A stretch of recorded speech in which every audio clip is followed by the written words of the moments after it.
This is chapter 21, an excerpt from the chapter on Chester Arthur. Chester Arthur became president. He was kind of a person best known for throwing really good parties and loved to eat. And he was the vice presidential candidate. No one really expected him to be president, but James Garfield was assassinated. And here we go. What most people don't know is that Chester Arthur, when he took office, not long after, was diagnosed with Bright's disease. It's a kidney ailment. It's kind of a grab bag for a lot of things they didn't quite understand at the time, but treatable now, not treatable then. Bottom line, Chester Arthur was dying. There was no question about that. And he was sick, and he was going to get sicker. So think about this for a second. If your first instinct, kind of like mine, is, hey, people should come clean with that, or during the COVID-19 pandemic, should we, for publicly traded companies, for instance, should stockholders be informed if one of the management team or key employees was diagnosed with COVID-19, especially if they had underlying health conditions? What is the boundary between what the public should know and what's private? This is a big deal, and obviously, for most people, the reflexive answer is, well, the president of the United States, people should know what that person's condition is, and you should know. Well, maybe in the chapter I go through the debate on exactly what was the pro and con. But I want to set that up for you so that you understand a little bit of context for the debate on either side. So here's the excerpt today.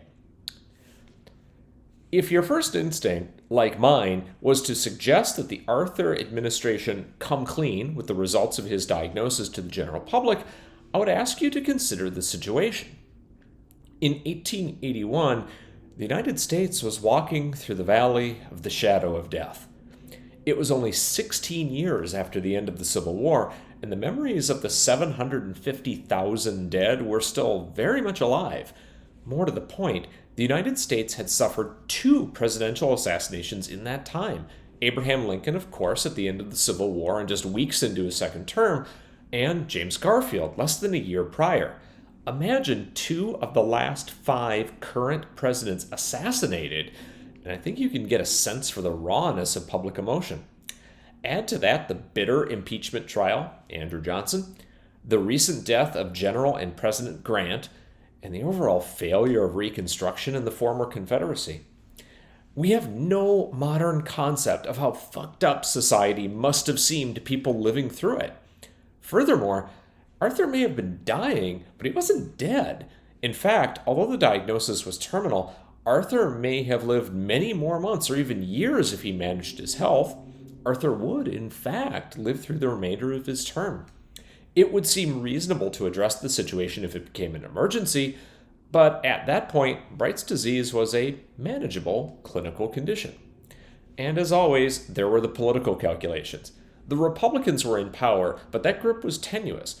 Andrew Johnson may have been given the bum's rush out the door when his term ended, but Republican President Rutherford Hayes was supremely ineffective, basically powerless before he took office.